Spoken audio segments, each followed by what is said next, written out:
ओम नमो भगवते वासुदेवाय। राधे कृष्ण। कोई भी कर्म कार्य करने से पहले ईश्वर का नाम लेनी चाहिए। इससे कार्य कर्म में सफलता मिलती है। इस बातों को सभी मनुष्य का ध्यान रखनी चाहिए। श्री भगवान बोले, वंशीभूत अंतकरण वाला कर्मयोगी साधक राग दोष से रहित अपने वश में की हुई इंद्रिया के द्वारा विषय का सेवन करता हुआ अंतकरण की निर्मलता को प्राप्त हो जाता है। अंतकरण की निर्मलता प्राप्त होने पर साधक के संपूर्ण दुखों का नाश हो जाता है और ऐसे शुद्ध चित्त वाले साधक की बुद्धि निसंदेह बहुत जल्दी परमात्मा में स्थिर हो जाता है। व्याख्या। पूर्व श्लोक में भगवान ने कहा कि अस्तित्व रहते हुए विषय का चिंतन करने मात्र से पतन हो जाता है, और यहाँ कहते हैं कि अस्तित्व न रहने पर विषय का सेवन करने से उत्थान हो जाता है। वहाँ तो बुद्धि का नाश बताया और यहाँ बुद्धि का परमात्मा में स्थित होना बताया। इस प्रकार पहले कहे गए विषय से यहाँ के विषय का अंतर बताने के लिए यहाँ तू पद आया है। साधक का अंतकरण अपने वश में रहनी चाहिए। अंतकरण की वंशीभूत किए बिना कर्मयोगी की सिद्धि नहीं होती। प्रस्तुत कर्म करते हुए विषय में राग होने की और पतन होने की संभावना रहती है। वास्तव में देखा जाए तो अंतकरण को अपने वश में रखना हरेक साधक के लिए आवश्यक है। कर्मयोगी के लिए तो इसकी विशेष आवश्यकता है। जैसे अंतकरण को वश में करने के अर्थ में आया है कि इंद्रिया को वश में करने में अर्थ में आया है। तात्पर्य है कि व्यवहार करते समय इंद्रिया अपने वंशीभूत होनी चाहिए, और इंद्रिया वंशीभूत होने के लिए इंद्रिया का राग दोष रहित होना जरूरी है। अतः इंद्रिया से किसी विषय का ग्रहण राग पूर्वक न हो और किसी विषय का त्याग दोष पूर्वक न हो। कारण कि विषय के ग्रहण और त्याग का इतना महत्व नहीं है जितना महत्व इंद्रिया में राग और दोष न होने देने का है। इसलिए तीसरे अध्याय के 44वें श्लोक में भगवान ने साधक के लिए सावधानी बताई है कि प्रत्येक इंद्रिया के विषय में राग और दोष रहते हैं। साधक इसके वंशीभूत न हो, क्योंकि ये दोनों ही साधक के शत्रु हैं। जो साधक राग दोष दंतों से रहित हो जाता है वह सुख पूर्वक मुक्त हो जाता है। जिसका अंतकरण अपने वश में है और जिसकी इंद्रिया राग दोष से रहित तथा अपने वश में की हुई है, ऐसा साधक इंद्रिया से विषय का सेवन अर्थात सब प्रकार का व्यवहार तो करता है, पर विषय का भोग नहीं करता। भोग बुद्धि से किए हुए विषय सेवन ही पतन का कारण होता है। इस भोग बुद्धि का निषेध करने के लिए ही यहाँ पद आया है। राग दोष से रहित होकर विषयों का सेवन करने से साधक अंतकरण की प्रसन्नता स्वच्छता को प्राप्त होता है। यहाँ प्रसन्नता मानसिक तप है जो शरीर और वाचिक तप से ऊंचा है।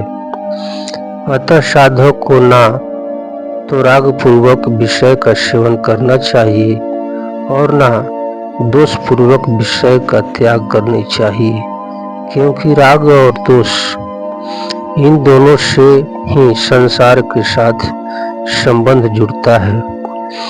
राग दोष से रहित इंद्रिया से विषय का सेवन करने से जो प्रसन्नता होती है, उसका अगर संग न किया जाए, भोग न किया जाए, तो वह प्रसन्नता परमात्मा की प्राप्ति करा देती है।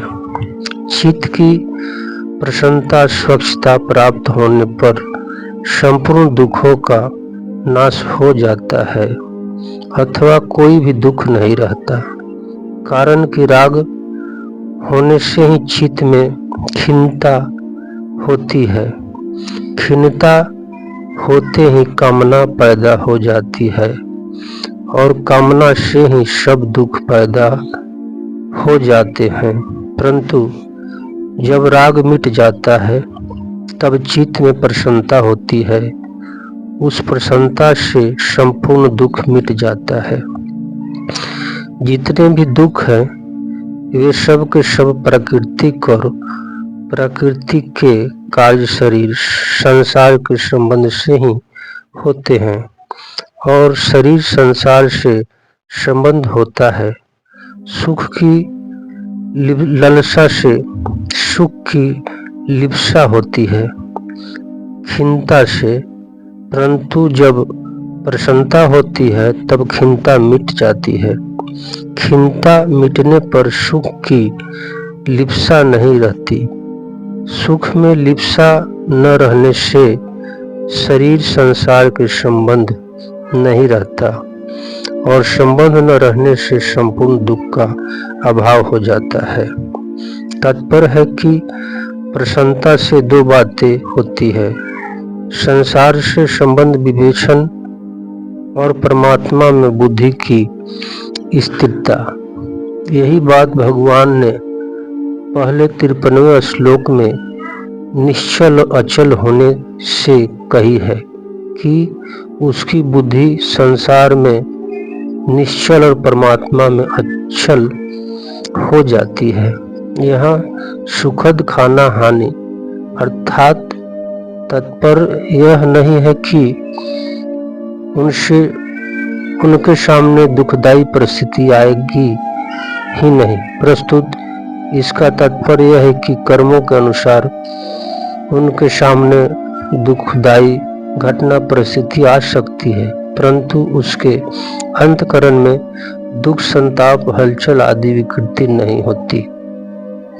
प्रसन्नता स्वच्छा चित्त वाले की बुद्धि बहुत जल्दी परमात्मा में स्थिर हो जाता है, अर्थात साधक स्वयं परमात्मा में स्थिर हो जाता है।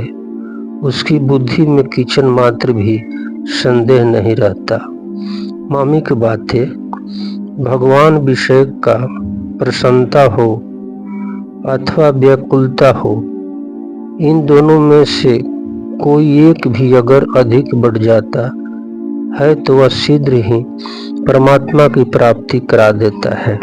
जैसे भगवान के पास जाती ही गोपिया को माता पिता भाई पति आदि ने रोक दिया, मकान में बंद कर दिया, तो उस गोपिया में भगवान से मिलने की जो व्याकुलता हुई उससे उनके रजगुण तमोगुण नष्ट हो गए और भगवान का चिंतन करने से जो प्रसन्नता हुई उससे उनके सतगुण नष्ट हो गए।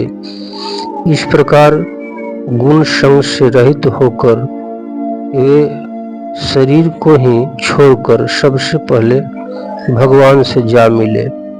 परंतु सांसारिक विषय को लेकर जो प्रसन्नता और खिन्नता होती है उन दोनों में ही भोग के संस्कार दृढ़ होते हैं अथवा संसार का बंधन दृढ़ होता है। इसके उदाहरण संसार मात्र के समान प्राणी हैं जो प्रसन्नता और खिन्नता को लेकर संसार में फंसे हुए हैं। प्रसन्नता और व्याकुलता, खिन्नता में अंतःकरण द्रवित हो जाता है। जैसे द्रवित मोम में रंग डालने से मोम में वह रंग अस्थायी हो जाता है, ऐसे ही अंतःकरण द्रवित होने पर उनके भगवान संबंधी अथवा सांसारिक जो भी भाव आते हैं वे अस्थायी हो जाते हैं। अस्थायी होने पर वे भाव उत्थान अथवा पतन कराने वाले हो जाते हैं। अतः साधक के लिए उचित है कि संसार की प्रिय से प्रिय वस्तु मिलने पर भी प्रसन्न हो और अप्रिय से अप्रिय वस्तु मिलने पर भी दुखी न हो। परमिष्ठ भाव एक विभाग भोग का है और एक विभाग योग का है। राग दोष से युक्त भोगी मनुष्य अगर विषय का चिंतन भी करे तो उसका पतन हो जाता है, परंतु राग दोष से रहित योगी मनुष्य अगर विषय का सेवन भी करे तो उसका पतन नहीं होता, प्रस्तुत वह परमात्मा तत्व को प्राप्त हो जाता है। राग दोष से रहित मनुष्य भोग बुद्धि से विषय का सेवन नहीं करता, अर्थात भोग जन सुख रस नहीं लेता, क्योंकि यह उसका उद्देश्य नहीं है। वह भोग को राग पूर्वक न भोगकर त्याग पूर्वक भोगता है, इसलिए उसका अंतःकरण निर्मल हो जाता है। त्याग पूर्वक भोग वास्तव में भोग है ही नहीं। लोगों की दृष्टि में उसके द्वारा भोग का आचरण दिखता है, इसलिए यहाँ भगवान विषययान चरण पद आया है। राग दोष से रहित होने पर प्रसाद की प्राप्ति होती है। हरदम प्रसन्नता रहे, कभी खिन्नता न आए, निराशा न आए, यह प्रमाद है, यह प्रसाद है। इस प्रसाद की प्राप्ति में भी संतोष न करें, इसका उपभोग न करें तो बहुत जल्दी परमात्मा की प्राप्ति हो जाती है। राधे कृष्ण, राधे कृष्ण, राधे कृष्ण।